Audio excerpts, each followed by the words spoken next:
Back then, professional bodybuilding as it is known today was in its infancy, and despite the infighting and fragmentation among federations and the lack of money and support afforded the bodybuilders themselves, the guys got along well, like a family, a brotherhood of iron. Whether they were Gold's regulars or those who traveled many miles to complete their training season there, if you were serious about training, there would always be a willing hand to help you. Competitors, who were all business come contest day, would train together and actually help one another, a situation that is virtually unheard of in today's world of multi-million-dollar supplement company contacts and $100,000 prize money checks. It seems back then, bodybuilders trained more for the love of the sport, for the intrinsic rewards associated with reaching their full potential and arriving on stage in supreme condition.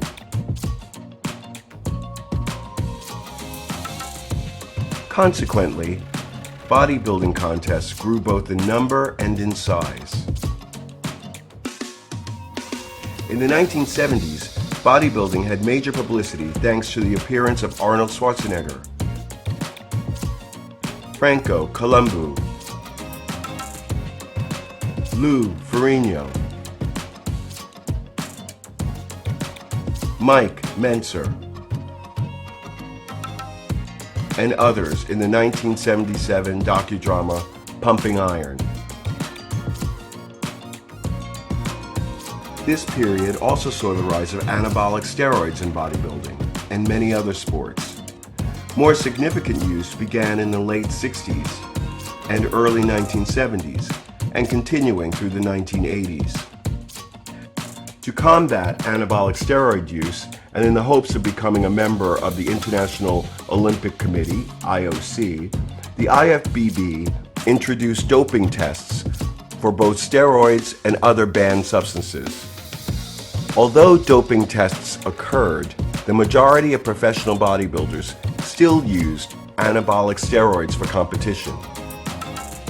During the 1970s, the use of anabolic steroids was openly discussed, partly due to the fact that they were legal. In the Anabolic Steroid Control Act of 1990, U.S. Congress placed anabolic steroids into Schedule III of the Controlled Substances Act.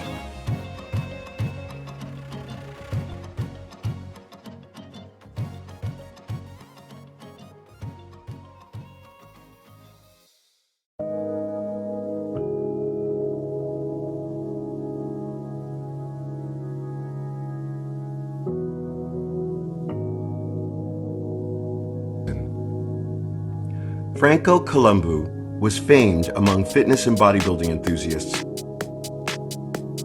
for his prodigious strength, numerous bodybuilding accolades, including 2 Mr. Olympia titles, and his incredible determination to succeed. But to those who knew him best, Franco will always be revered for his generosity of spirit and knowledge.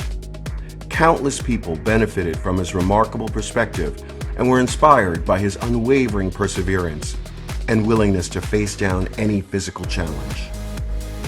In videos and photos from bodybuilding's golden age, Franco immediately stands out for his thickly muscled physique, made even thicker by his height of just 5'5". But in the gym, he was also legendary for his ability to routinely hoist unthinkable weights as if they were made of styrofoam. He prided himself on being the world's strongest bodybuilder, a throwback to the time when the two were considered equal components of the perfect body. Upon arriving in the States, Franco also quickly got to work refining the raw materials that would ultimately comprise one of the most recognizable physiques ever to have graced a bodybuilding stage. And yet, Franco's genetics weren't ideal for the sport. His height made him sometimes appear blocky in comparison with taller competitors. His biceps were relatively short, and his legs, strong as they were, didn't always have the size to match his incredible upper body. But he more than held his own on the bodybuilding stage, fiercely challenging and in all but a few cases beating the greats of his era. Though known mostly for his bodybuilding prowess, Franco was equally impressive on the competitive powerlifting circuit, officially bench pressing 525 pounds, squatting 655 pounds, and deadlifting 750 pounds. Franco's strength feats were by no means limited to the lifting platform. As immortalized in pumping iron, he would inflate hot water bottles with lung power alone, a feat that required a staggering 600 pounds of pressure.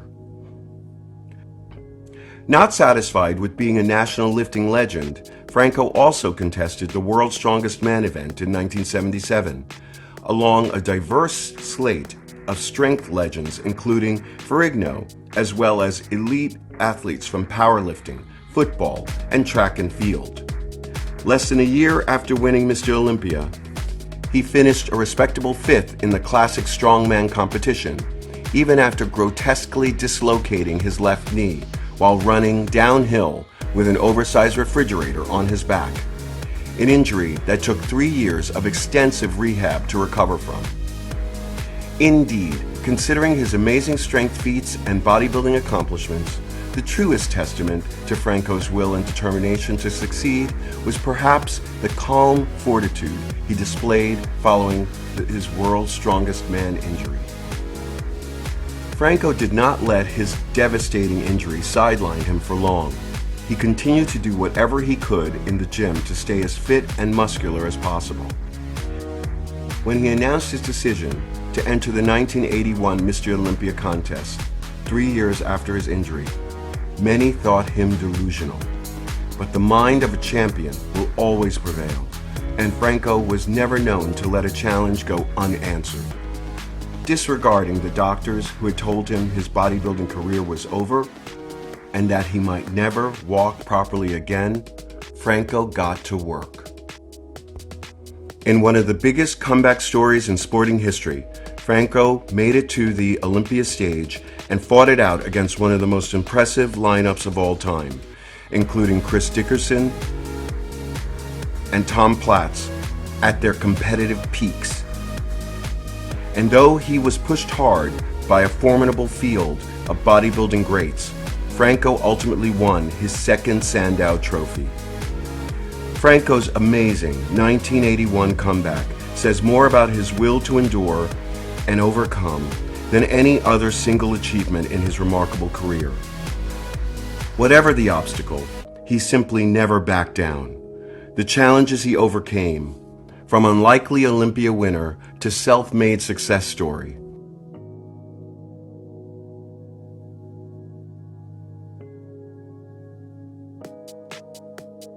Show what can be achieved with sheer determination and grit, especially when they go hand in hand with a passion for hard training.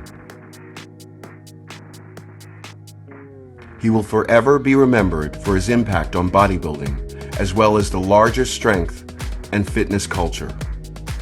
The Sardinian Samson.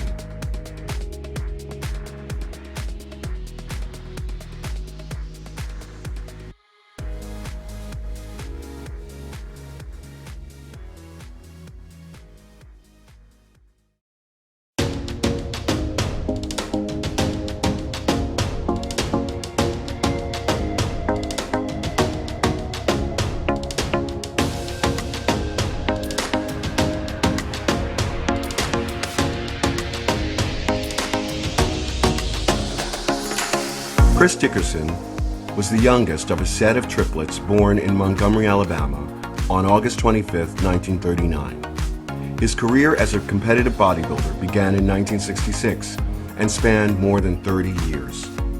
During that time, he won 15 competitions across 4 major organizations, including the AAU, Mr. USA 1968, and Mr. America 1970. NABBA, Mr. Universe, 1973 and 1974, and the IFBB, Mr. Olympia, 1982. Chris did much physique modeling during the 1960s, and his work in the 1970s with photographer Jim French is considered some of the best in the field.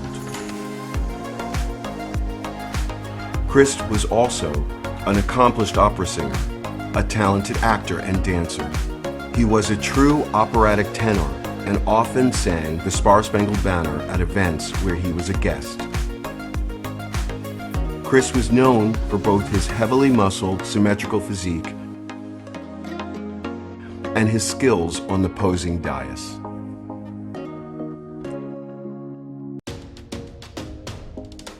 Dickerson first entered a bodybuilding competition in 1965 by taking third place in that year's Mr. Long Beach competition. He turned pro in 1973 and won a total of 15 professional bodybuilding titles across 4 organizations during his career.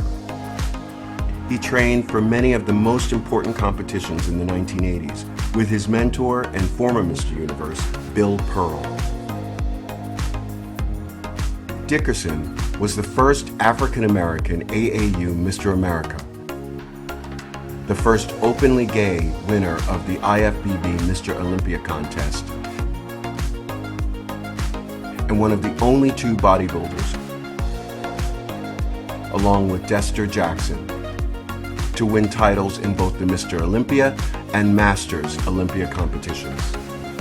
Dickerson retired after winning the 50-plus division at the 1994 Masters Olympia and was inducted into the IFBB Hall of Fame in 2000. Dickerson lived in Florida, where he continued to train, conduct seminars, and correspond with current athletes until his death on December 21st, 2021.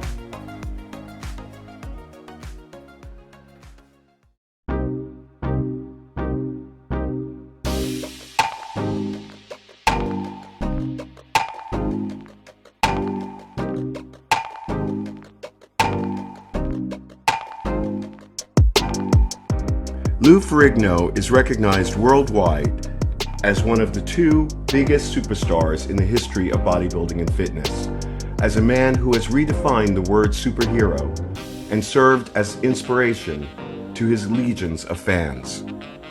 A lifelong admirer of the muscular physique and one of bodybuilding's strongest, most passionate advocates and devotees, Lou Ferrigno has made his mark in more ways than one on a sport that has given him so much since he picked up his first barbell at age 12. Ferrigno is the only man to have won the IFBB Mr. Universe twice consecutively in 1973 and 74, and at 6 feet 5 inches and 21 years old, the tallest and youngest man ever to do so. At 23, he was one of the youngest men to enter the Mr. Olympia contest, the 1975 Pretoria, South Africa affair, famously documented on the 1977 landmark production and cult bodybuilding movie, Pumping Iron. After placing third to his boyhood idol and the most famous bodybuilder of all time, Arnold Schwarzenegger, at the 74 Olympia, Serge Nubret came second. Lou parlayed the massive look he had attained into a Hollywood career and instantly became the most recognizable bodybuilder in the world, as fittingly one of the comic book heroes he had dreamed of becoming as a youth, the Incredible Hulk.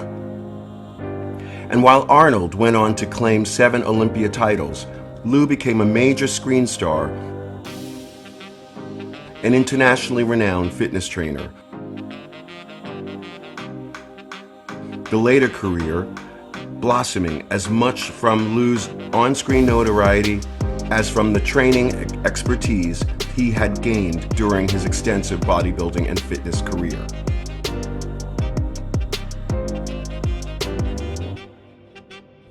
In bodybuilding terms, Lou is one of the rare few that have transferred their talents into many other areas. His life experiences alone could fill several weighty books. How many men can talk of being psyched out by the great Arnold only to turn this around to become one of the more revered figures in bodybuilding history? A man who did not need to pull psych jobs to make his massive mark, of being a reclusive introvert who intelligently and determinedly worked his way to the top of the bodybuilding world to become one of the Iron Game's most vocal and inspiring champs. Actually, no one can claim this, as it is a distinction that lies solely with the man they call the Hulk, the living legend, Lou Ferrigno.